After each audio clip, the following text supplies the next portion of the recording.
Menurut bahasa, taubat berasal dari bahasa Arab. Taba yatubu taubatan, yang artinya kembali dari jauh menjadi dekat, kembali dari acuh menjadi peduli, kembali dari maksiat menjadi taat.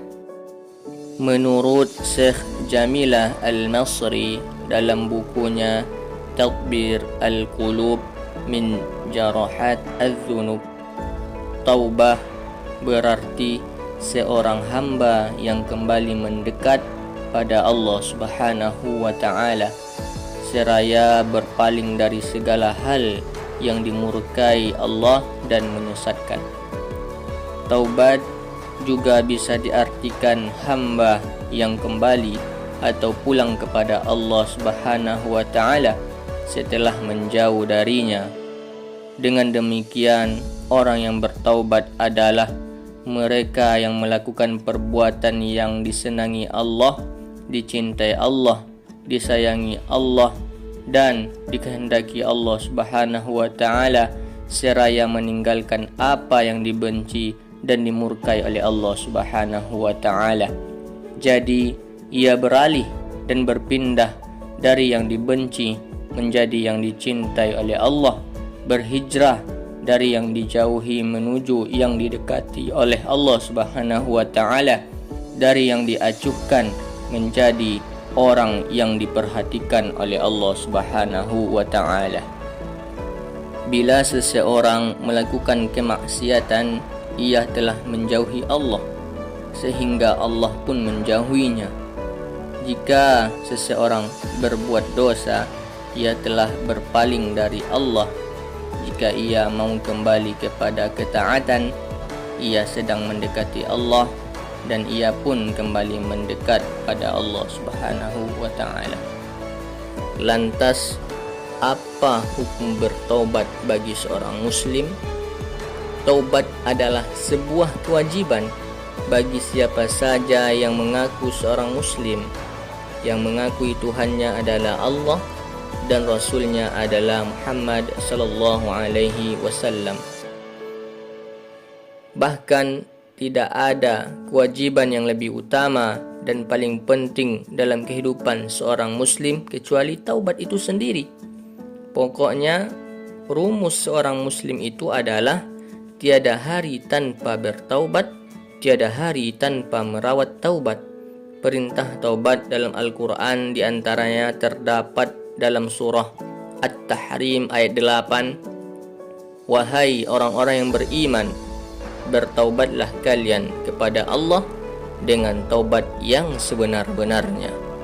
Dalam kaidah usul fikih, al-aslu fil amri lil wujub, asal mula dari sebuah perintah menunjukkan wajibnya perintah itu.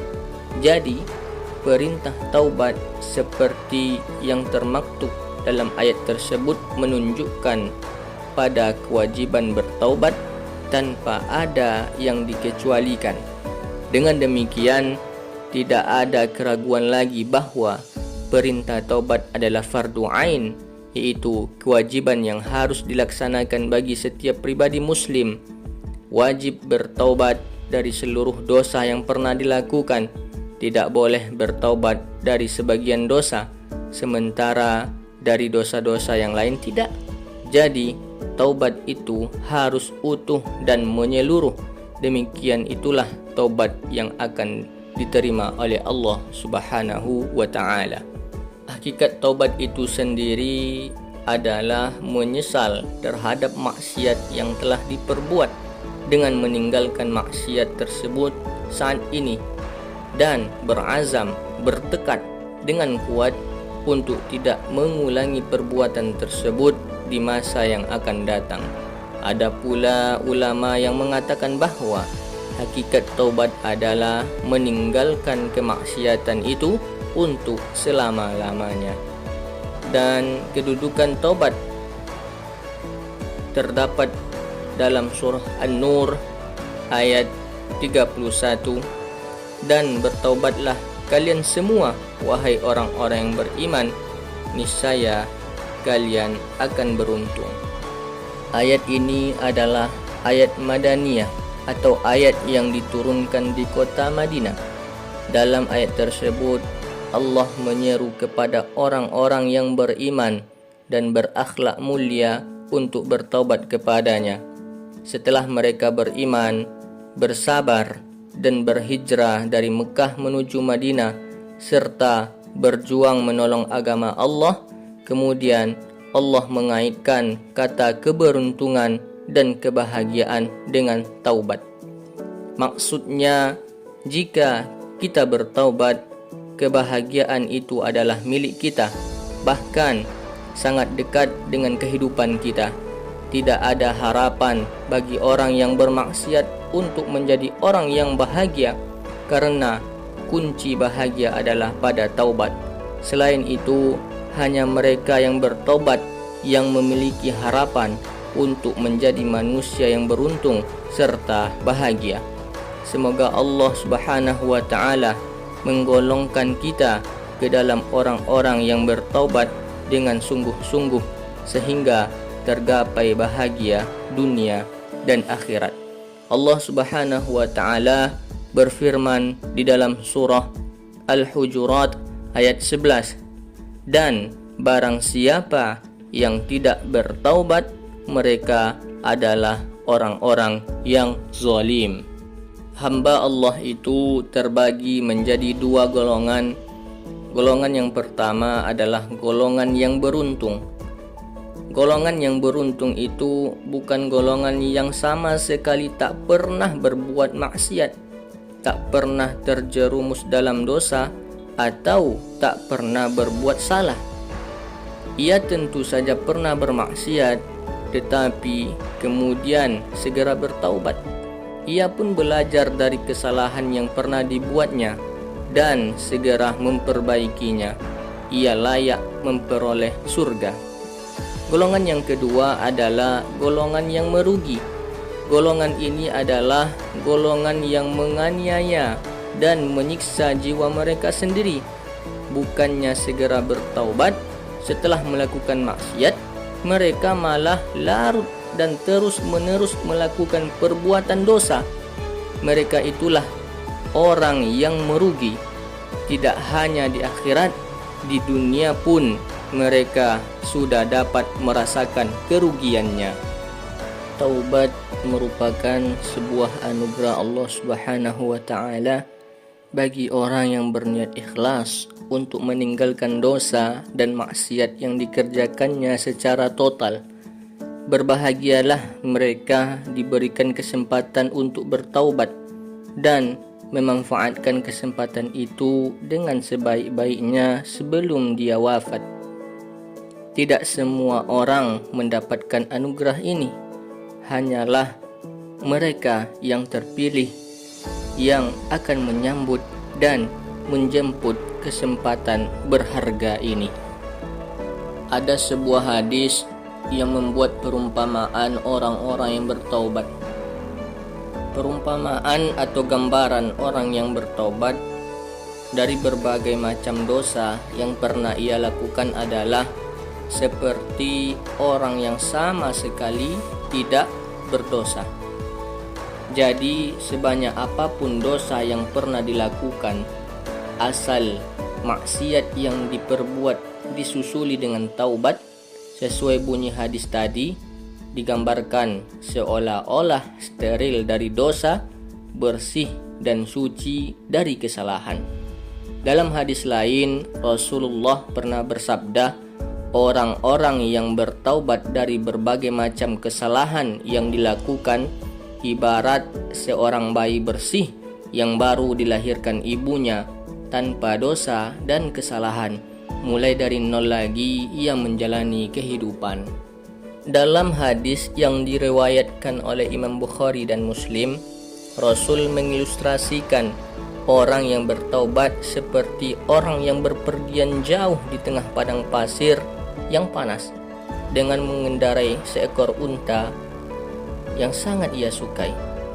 Di atas unta itu ditaruhlah perbekalan berupa makanan, minuman, uang, dan pakaian. Setelah sekian lama bepergian menikmati pemandangan, si pengendara unta tiba pada suatu tempat yang teduh dan rindang. Dia sangat ingin beristirahat di tempat itu. Setelah mengikat erat unta di satu pohon, ia beristirahat dan kemudian tertidur. Apa yang terjadi? Saat ia terbangun, unta dan perbekalan yang dia ikat dengan kuat hilang entah kemana. Dengan panik, ia mencari ke berbagai arah, mulai dari timur sampai ke barat, namun hasilnya tetap nol. Karena tidak dapat ditemukan, hatinya mulai putus asa. Ia sudah sangat yakin untanya tidak akan kembali lagi. Karena lelah mencari, ia pun tertidur kembali di tempat yang sama. Apa yang terjadi kemudian? Ia sangat terkejut saat bangun dari tidurnya. Unta beserta perbekalannya sudah ada pada tempat yang tadi. Saking gembiranya, ia berkata kepada Allah, "Ana Rabbi wa anta abdi." Aku adalah Tuhan dan engkau adalah hamba. Ya, begitulah kalau terlampau senang dan bahagia sehingga ia salah mengucapkan dari yang seharusnya. Anta Rabbi wa ana abdi. Engkau adalah Tuhanku dan aku adalah hambamu. Hadis ini ditutup dan diakhiri dengan kalimat, sesungguhnya Allah ikut berbahagia dan senang menerima taubat seseorang melebihi kebahagiaan orang yang menemukan kembali untanya dengan tiba-tiba yang sebelumnya hilang di tengah gurun. Ada lagi sebuah kisah terjadi pada diri seorang pemuda yang bertemu dengan Umar bin Khattab. Saat itu Umar bin Khattab tengah menyusuri jalan di kota Madinah. Ia bertemu seorang pemuda yang membawa botol khamar atau arak di balik bajunya. Umar bertanya, "Hai anak muda, botol apa yang kau bawa di balik bajumu itu?" Si pemuda itu pun gemetar karena tahu bahwa botol yang dibawanya berisi minuman keras. Ia pun merintih dalam hati, "Ya Allah, janganlah engkau membuat aku malu di hadapan Umar. Jika engkau tidak membuat aku malu, aku tidak akan pernah lagi minum arak ini ya Allah untuk selama-lamanya." Lalu dengan sangat berani si pemuda tadi berkata, "Wahai Amirul Mukminin, botol yang kubawa ini berisi cuka. Coba perlihatkan kepadaku," kata Umar. Si pemuda itu pun membuka botolnya tanpa sebelumnya mengetahui apakah arak itu masih berwujud arak atau sudah menjadi cuka. Ia sudah tidak peduli sama sekali. Setelah Umar membukanya, arak itu ternyata sudah berubah menjadi cuka. Maka marilah kita renungkan dengan baik. Si pemuda yang bertobat hanya karena takut kepada Umar telah Allah mudahkan dengan mengubah araknya menjadi cuka. Karena itu, jika ahli maksiat bertaubat dengan sungguh-sungguh dan menyesali dosa-dosanya, Allah akan mengganti semua kemaksiatannya menjadi ketaatan, sebagaimana Allah mengganti arak menjadi cuka.